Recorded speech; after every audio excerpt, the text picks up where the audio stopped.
What's going on, people? Welcome back to the player ratings. I'm Dee and I'm joined by Patrick here, as always, to talk about that game against Wolves.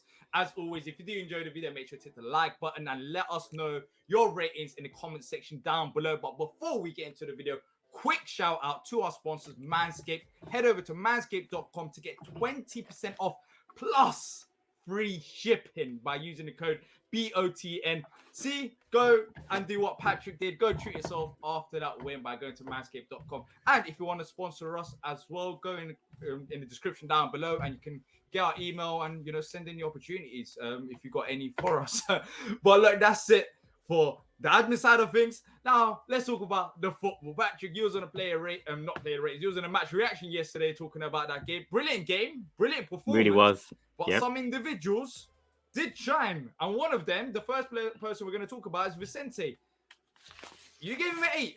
I gave him a 7.5. And normally, when you give a high rating to a goalkeeper, you think, all right, we had a bad game. The goalkeeper saved us. But this was the total opposite. The goalkeeper done a very good job, but we, as a team, done a fantastic job. But Vicente yesterday, by no means, just because we kept a clean sheet, yes, the defense played well, but Vicente played a huge part in it. Some crucial saves as well. Yeah. You know what? I'm realizing more and more how much of a really good shot stopper he is. He made 5 really big saves. The one against Chiquinia, there was one against Podence. And again, he kept a clean sheet. And you know what? When you're playing a team like Wolves who are putting pressure on us late in the game and he doesn't let in a goal late to get them back into the game, that's very important. I just thought he played really well yesterday. I mean, just again, and remember, he hadn't played in a while because he'd been out because of that injury. Distribution, I thought, was much better yesterday for him. I just thought he played really well yesterday. I thought he had a really solid game. Great job yesterday by Vicente. Nathaniel CLYNE, both gave him a 7. Thought he had a solid game defensively. There wasn't anything that I noticed was wrong about his game. Joachim Andersen, another defender who's improved over the weeks, gave him a 7.5. I like what he done with Nathaniel CLYNE during the game, though. If maybe you guys see it differently on TV, if you're there, maybe you notice that as well. But the communication between him and CLYNE and being his positioning, it just looks so much better than what it was from about, 3 months ago when we were talking about Joachim Andersen can be a bad defender because, we don't need him for that. He's great on the ball. But now he's doing both things at the same time. So Andersen, I thought, had a solid game. Captain Mark GUEHI. Another 7.5 from both of us. But Patrick, he's been captain a few times now this season. Surely next season, 3 times. Surely next season, he has to be our number 1 captain, the captain of Crystal Palace FC, regardless of his age. He is built for this. Listen, I've said it early in streams, and we talked about it. When you were mentioned about Hughes, and I don't disagree with Hughes being a leader, I always said Mark GUEHI. He captained the England under 17 side. He captained the current under 21 side. He's a leader, and what I like about him is that he's got this cool composure about him. He mentioned about VR. I watched a post back yesterday how the players take to him. He's got leadership abilities. He's not a screamer or a yeller. He's just calm and cool. And yesterday, great game. I don't know if you remember that one play when he was on the ground and he makes a tackle, gets off the ground. He's just. I don't know how he does it. He's undefeated as the captain. And didn't have a lot of touches yesterday. He only had 48 touches, him and Anderson. But so we weren't playing the ball in the back as much yesterday. But we were very composed. We kept Chan quiet. We kept Podence quiet. We kept Neto quiet. I mean, and they didn't have a center forward. But great job by GUEHI yesterday. I mean, really, I agree with you. Coming on as a captain for me, Southgate was there yesterday. It's got to go. It's got to go to the World Cup. He's got to go. I was going to ask that, but you answered it. Got to go. I think he has to go as well because he's better than Tyrone Mings. He's better than even Max Kilman. They were talking about whether he should be going. He better than Connor Cody in that squad. He be in that squad because he's been one of the most outstanding players, defenders, all Premier League season. But let us know what you guys think. Do you think Mark GUEHI is ready to go to the World Cup? That's a big statement. Let us know in the comment section down below. Tyreek Mitchell, 7 from you. I gave him an 8. And the reason why I gave him an 8 is because I thought yesterday he was fantastic defensively. We're talking about the player that he had to face, Pedro Neto, a player that's been highly valued. I know he's coming back from injury, but he had him in his pocket. He had him in his pocket the whole game. And He didn't look out place once. And one thing that I want to say about Ty Mitchell is, if you want to know the progress and how much he's improved, correct me if I'm wrong, Patrick, but I believe he made his debut against Wolves, and they had Adama Traore. In that game, he looked shaky. He looked shaky. Adama Traore had to play out of him. But look at Tyreek Mitchell then to now. Vieira has played to it, but he has as well. Tyreek Mitchell is going to be a fantastic player, and this is only the start, which is a scary thing. He has still rooms for improvement. Once he improves his game going forward with crossing to the box, we're talking about a player on a whole nother level. He's already solid defensively, but what a game from him. Yeah, you're right about the crossing, which can get a little better. But even though, I mean, you can remember the cross against Watford, he can still put in a great cross when he wants to. So if he ever gets that much better. But you're right about him, you know, and I'm glad he got the rest against Stoke, because yesterday he looked really refreshed. 10 clearances, 4 out of 6 ground duels won, 2 out of 3 aerial duels won, 79 touches, the most of any player on the pitch. So he's really involved on that side. We'll talk about Wilf later on. Him and Wilf on that left side, and then Olise were really good. So you're right. Defended really well yesterday, had a really good game. Probably should give him a 7.5. We're going to get players later on that I gave higher ratings to. But no, Mitchell had a really, really solid game yesterday. 100%. KOUYATE now moving on to midfield, 6.5 from me, 7 from you. I thought if you're looking at performances, maybe... I honestly don't think he done anything wrong. It was just that Wolves were attacking out wide and he didn't have much to do. So it was an average... but a bit above average type of performance from him. I don't know what else he could have really done, but nothing wrong with his performance from me and you based on your ratings as well. Now, a player that we talk about a lot. a lot, just the back of the net. Jeffrey Schlupp. Yeah. Now, you might not believe your eyes that I'm giving Jeffrey Schlupp an 8, and maybe, you know, Patrick, you might believe it because he has bigged him up a couple of times, but he played in midfield and he got 8 rating. But for me, Patrick, what it goes down to is Jeffrey Schlupp, in his first half performance especially, that's how you use him. That's how you use him. You give him the ball, let him run out opponents, won a penalty yesterday, and as long as he does that, we have no problems. But the main problem is he doesn't do that often enough, and then you question his role in midfield. But if he has performances like he did against Wolves, then he has a role there. But it's about him being, you know, a bit more consistent of doing that, running with the ball. But what did you think of his performance? Because at 8, for a player that we've been saying should have even been a starting lineup, was huge. It's a huge performance from him. Yeah, listen, man, you nailed it, man. Play like that, and there's no reason why he shouldn't play.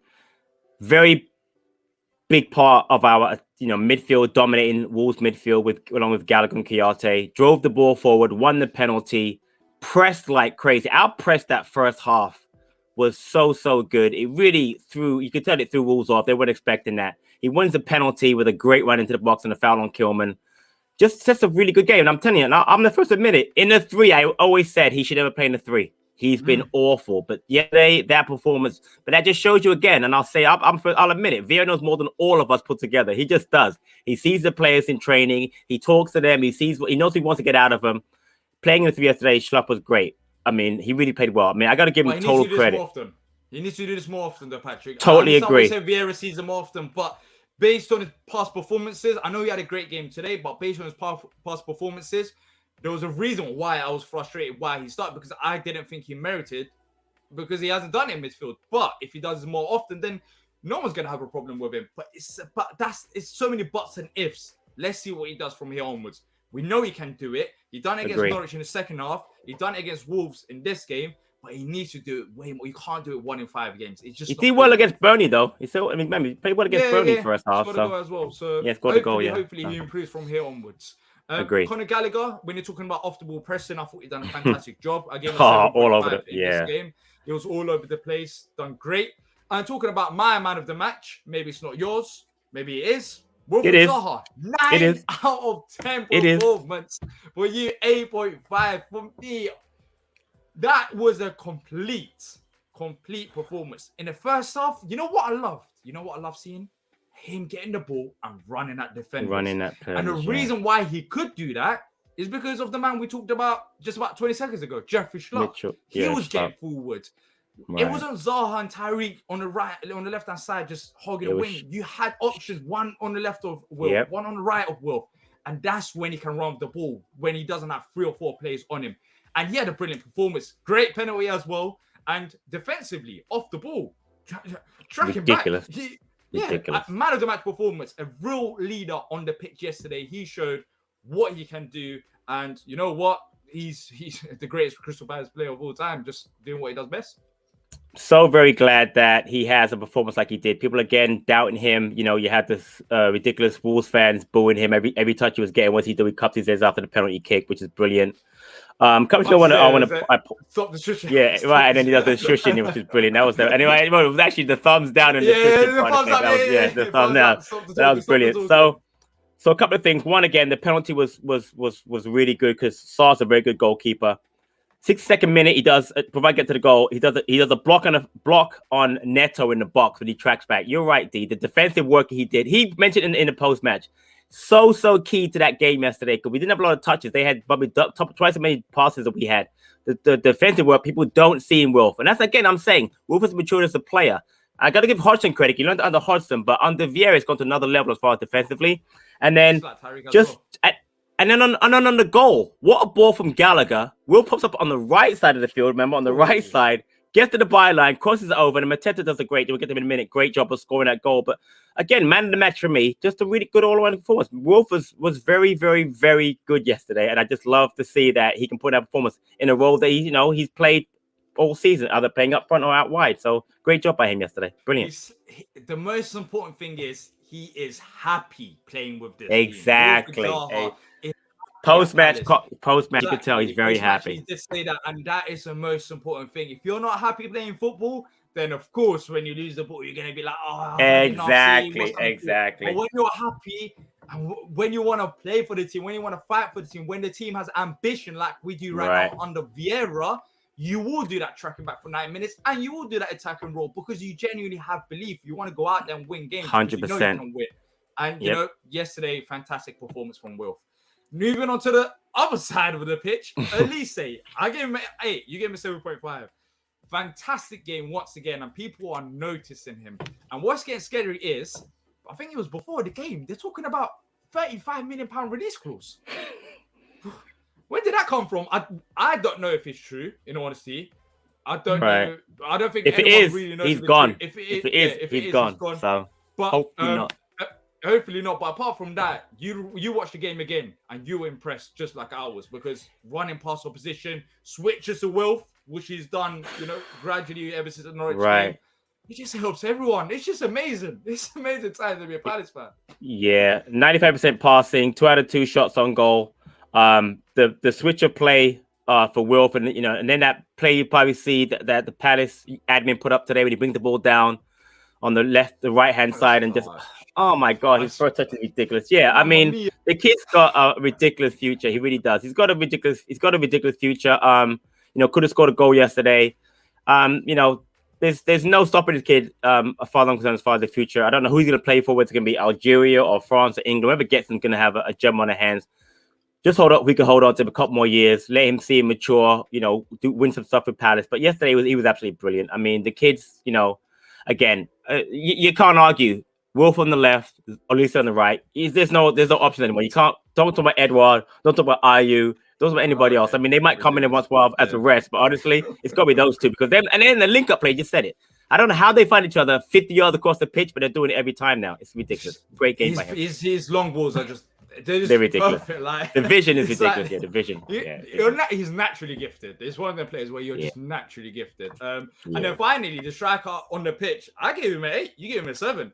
I was very impressed with his first touch. And Patrick, I said it before we started the show. I'm so confused that words can't get into my... How did he have that game against Stoke where... Forget about the goal. The goal was great, 100%. I'm saying forget about the goal because the thing I want to touch about is first touch. His hold-up play. How was it like that against Stoke? And then against Wolves, it was all of a sudden there. Normally, you see players that have off games in front of goal, but you don't see players that their first touch appears in one game and doesn't appear in another game. What do you think it was? I mentioned it when we talked about it. I think it might have been in conditions. It might have, again, he might just had an off game. It happens. Players you're not going to be on every time. That's why people had mentioned about, why isn't Edouard and Benteke playing?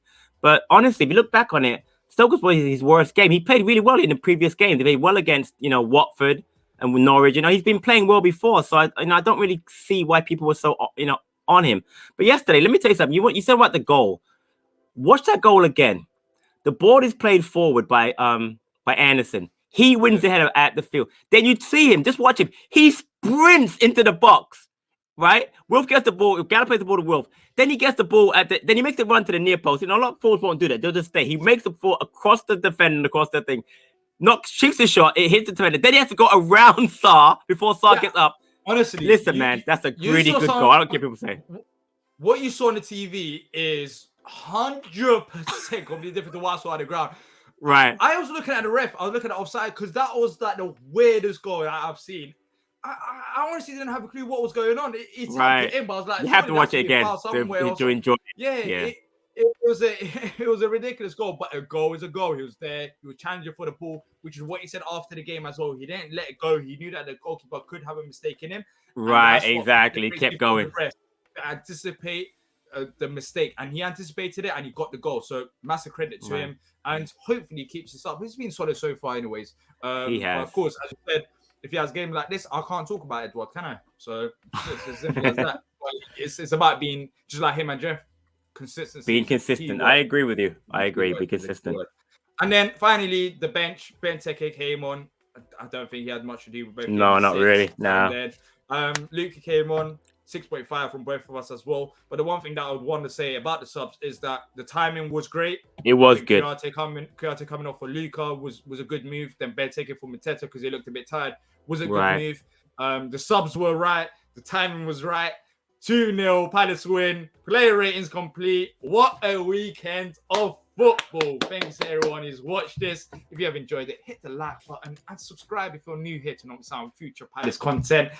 From me, from Patrick, from everyone here, hope you all have a good day. And until next time, up the Palace.